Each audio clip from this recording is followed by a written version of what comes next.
Crude oil సాధారణంగా సముద్రపు అడుగు భాగాన ఏర్పడుతుందని చెబుతారు, ఎందుకంటే అది సముద్రపు జీవుల ఆర్గానిక్ మ్యాటర్ అవశేషాల నుండి వస్తుంది. అయితే మిడిల్ ఈస్టర్న్ కంట్రీస్ భూభాగం కింద పెద్ద మొత్తంలో క్రూడ్ ఆయిల్ ఎలా ఉంది? Dubai, Abu Dhabi, Doha, Riyadh, Kuwait, Manama, Muscat ఇవన్నీ ఒకప్పుడు ఎడారి పట్టణాలు. కానీ క్రూడ్ ఆయిల్ రిజర్వ్స్ కారణంగా ప్రపంచంలోనే వేగంగా పెరిగిన మోడర్న్ నగరాలుగా మారాయి. ఈ ఆయిల్ సంపద వారికి అపారమైన ఆదాయాన్ని తెచ్చి ఆధునిక రోడ్లు, స్కై స్క్రాపర్స్, విమానాశ్రయాలు, పోర్టులు, లగ్జరీ హోటళ్లు మరియు గ్లోబల్ బిజినెస్ సెంటర్లు నిర్మించుకునే శక్తినిచ్చింది. దీనివల్ల అవి ఎడారి మధ్యలోనే ప్రపంచానికి మెరిసే ఆర్థిక మరియు సాంస్కృతిక కేంద్రాలుగా నిలిచాయి. ఇంత భారీగా ఆయిల్ రిజర్వ్స్ కలిగి ఉండడం వలన ప్రపంచ ఇంధన సరఫరా పెద్దగా ఈ ప్రాంతంపై ఆధారపడి ఉంటుంది. ఆయిల్ ధరలు పెరిగినా తగ్గినా ట్రాన్స్పోర్ట్ ఖర్చులు, వస్తువుల ధరలు, విద్యుత్ ఛార్జీలు వంటి మన రోజువారీ జీవిత ఖర్చులపై నేరుగా ప్రభావం చూపించి ఇతర దేశాల ఆర్థిక వ్యవస్థలను కూడా ప్రభావితం చేస్తుంది. ఈ క్రూడ్ ఆయిల్ నుండి లభ్యమయ్యే పెట్రోల్, డీజిల్, కిరోసిన్, ఎల్పిజి వంటి వాటిపై ఆధారపడే దేశాల ఆర్థిక స్థితిగతులను అత్యంత ప్రభావం చూపగలిగేంతలా ఉన్న ఈ క్రూడ్ ఆయిల్ రిజర్వ్స్ ఇక్కడే ఉండడానికి గల కారణమేంటో, అవి ఎలా ఒక్క మిడిల్ ఈస్టర్న్ భూభాగ నేలలో ఏర్పడ్డాయో ఇప్పుడు చూద్దాం. ఎనీవే, వెల్కమ్ టు అసలు కథ. సబ్స్క్రైబ్ చేసి లైక్ కొట్టడం మాత్రం మర్చిపోకండి. ఓకే, ఇక మన మెయిన్ టాపిక్లోకి వెళ్ళిపోతే, భూమి పై భాగం అంటే ఎర్త్ క్రష్ అనేది ఒక సాలిడ్ పీట కాదు.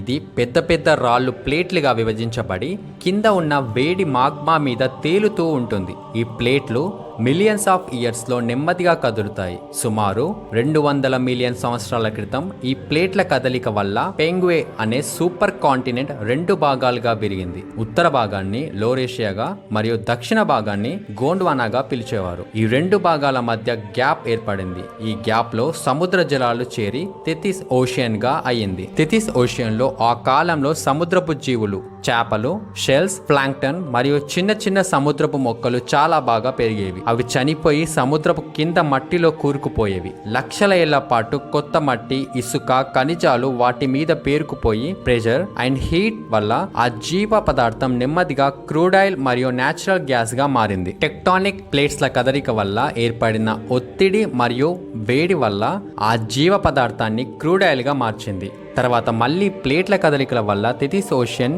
పొడిగిపోయి దాని సముద్ర తలం పైకి లేచి ఇప్పుడు మనం మిడిల్ ఈస్ట్ అని పిలిచే భూభాగం అయింది. ఆయిల్ రిజర్వ్స్ మాత్రం నేల కింద బంధించబడ్డాయి. అంటే క్రూడ్ ఆయిల్ రిజర్వ్స్ ఏర్పడడానికి ప్రధాన కారణం టెక్టానిక్ ప్లేట్ల కదలిక, సముద్రపు జీవుల ఆర్గానిక్ మ్యాటర్, లక్షల ఏళ్ల ఒత్తిడి మరియు వేడి. అయితే అసలు కథ ఇప్పుడే ప్రారంభమైంది. ఆయిల్ కనుగొనబడే ముందు మిడిల్ ఈస్ట్ దేశాల ప్రధాన జీవనాధారం వ్యవసాయం, మత్స్యకార్యం మరియు చిన్న స్థాయి వ్యాపారం మాత్రమే. 20వ శతాబ్దం ప్రారంభంలో క్రూడ్ ఆయిల్ కనుగొనగానే ఆ దేశాల ఆర్థిక స్థాయి ఒక్కసారిగా మారిపోయింది.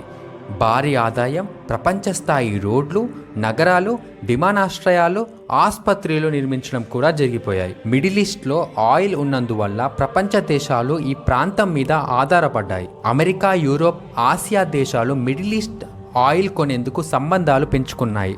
ఒపెక్లో ముఖ్య సభ్యులుగా మారి ఆయిల్ ధరల మీద ప్రభావం చూపగలిగారు. ఇక్కడ ఒపెక్ అంటే organization of the petroleum exporting countries. Oil సంపదతో ఈ దేశాలు బుర్జ్ ఖలీఫా వంటి ప్రపంచంలోనే ఎత్తైన భవనాలు, దుబాయ్, దోహా, రియాద్ వంటి లగ్జరీ నగరాలు, సాంస్కృతిక వారసత్వాన్ని కాపాడుకుంటూ ఆధునికతకు చేరుకోవడం వంటి ప్రాజెక్టులు చేయగలిగాయి. ఇది ప్రజల్లో గర్వభావాన్ని పెంచింది. ఇది ఇలా ఉండగా ఆయిల్ ఆదాయంతో బలమైన రక్షణ వ్యవస్థలు, ఆధునిక సైన్యం నిర్మించగలిగారు. అంతర్జాతీయ రాజకీయాల్లో మిడిల్ ఈస్ట్ దేశాల మాట వినిపించేలా అయింది.